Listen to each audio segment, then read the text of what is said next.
Hey, what's up guys? This is Team Hard Life Captain Alberto Zertuche, and we're gonna be spooling up an LX Raptor here. Like I said, when we got a bunch of reels in, we definitely got some gear in here. So we're gonna be setting them up, spooling them up for the customers, so that way we can get them on track. We can get on track because it is spring break week. Man, it is going to be busy for us. Gotta bite. I think I got a lot of stress on my mind. It's a nice day to go. Yeah, I got a line. I'ma call the whole team. But what we're going to be doing is 60 pound. The 16 strand Cortland, because he wants some blue, and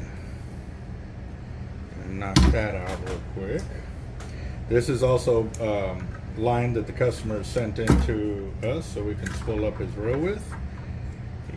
He bought some inventory when we had it on sale a few years ago, so now he's putting it all to use for sure. And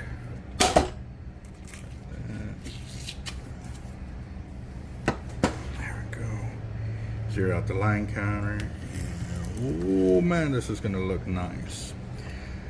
All right, well, I gotta finish locking it down first. How about that?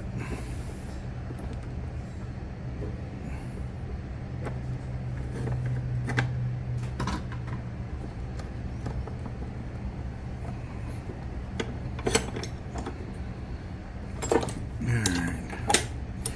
So what's up guys? If y'all are new to the channel, you're going to discover that we do not tape or put monofilament on our spools when we're spooling braid here at the shop.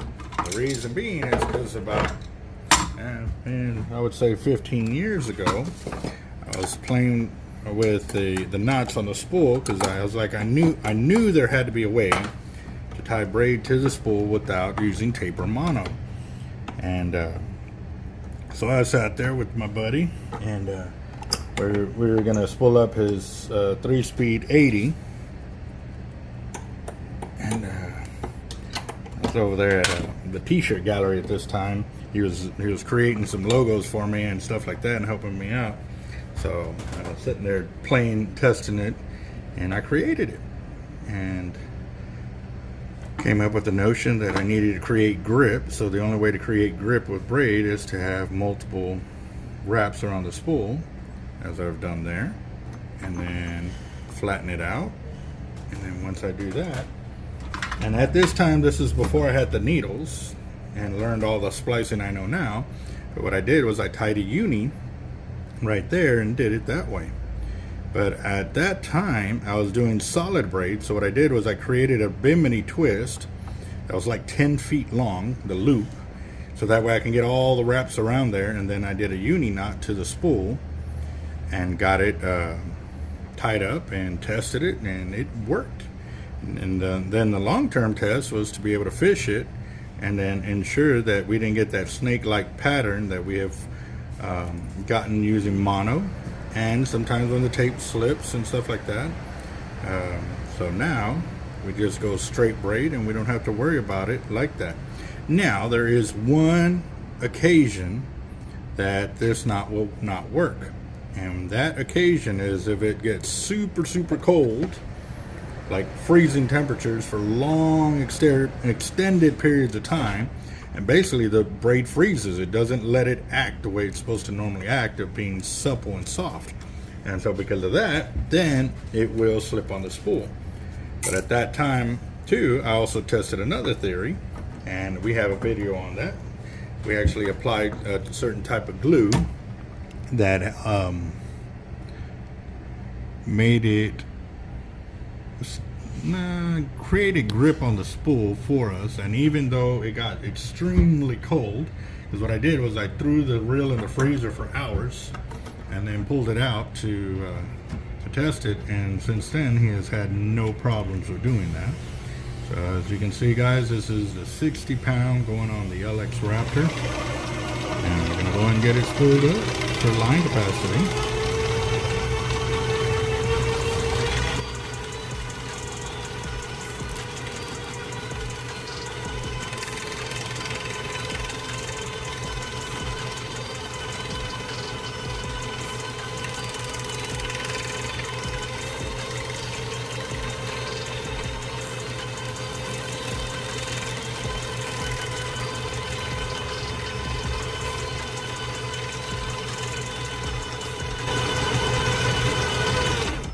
That's 100 yards to 60. And as you can tell, I still got more of the bevel right here on the side of the spool that I can go up. That's a good indication that he's got 100 yards left on there.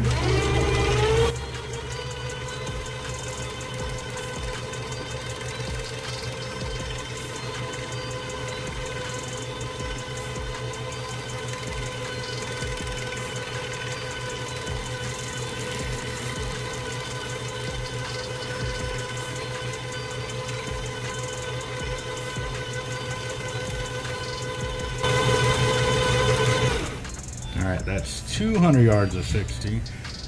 Wow, look at that lay. It's just nice and perfect. Looks like it's being done by a machine on there as well. Have you ever gotten spools of thread from a store? Yeah, that's what it looks like. Pretty nice.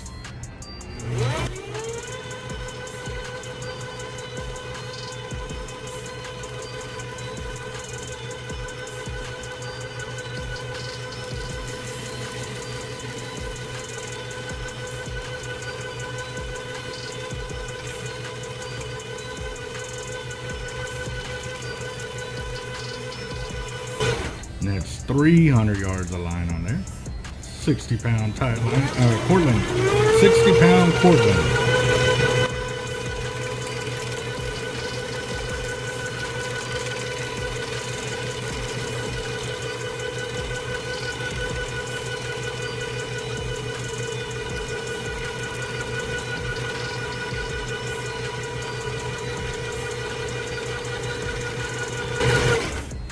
Alright guys, that's 400 yards of line. Looking very nice.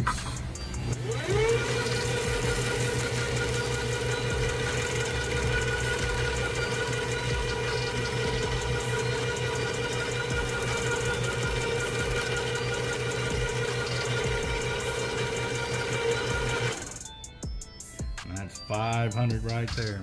And as you can tell, I still got about 1/8 of an inch before. This is my cutoff right there. But what we're going to go ahead and do here is put a 100-pound test on top.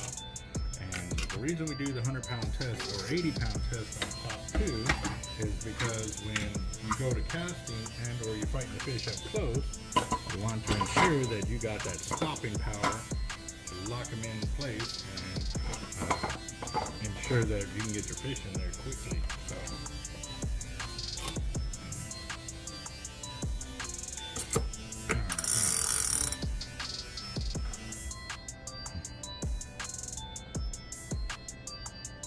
You can tell the blue on there, you got me, but not sticky and didn't flake all over the place either. So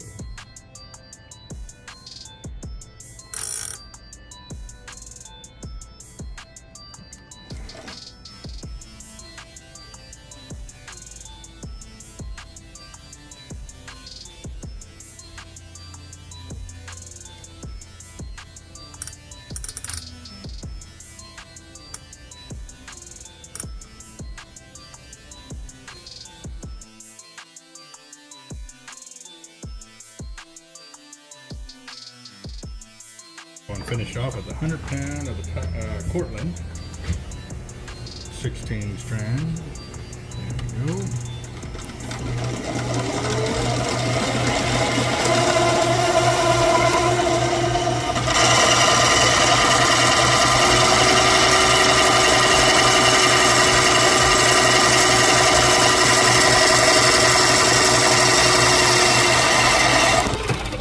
There we go. Actually ran out of braid at that point.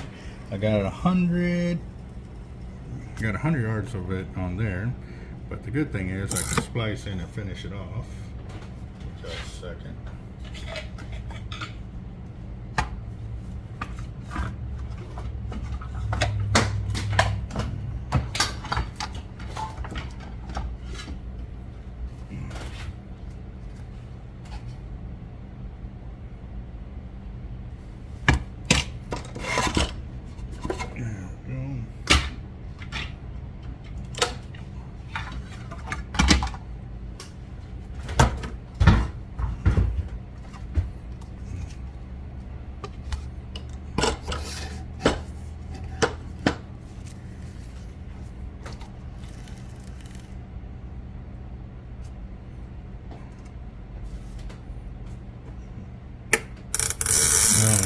can see the coating or the coloring right there.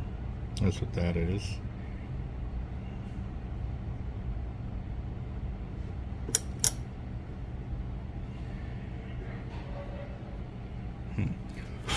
We'll definitely let Cortland know what's going on with that, so that way they can keep an eye on it.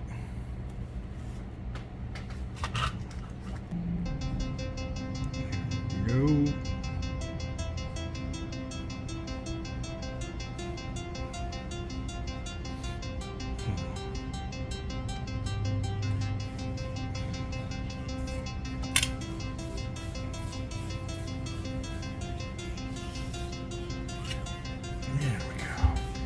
Awesome. Now let's finish the reel off. Get her done.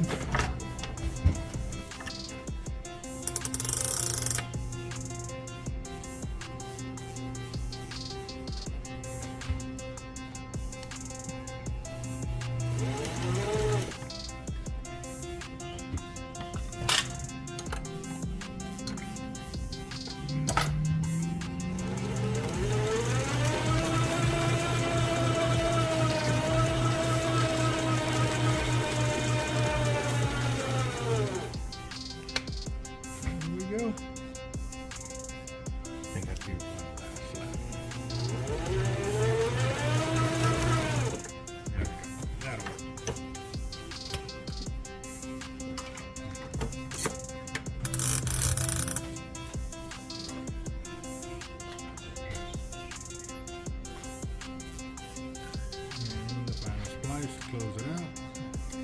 It's got 622 yards of line on the three.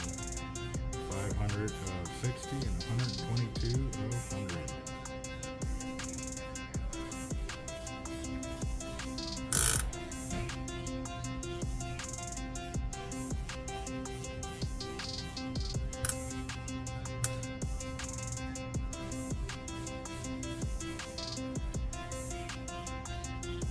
Jeff, ask him how many blocks did he get pour out?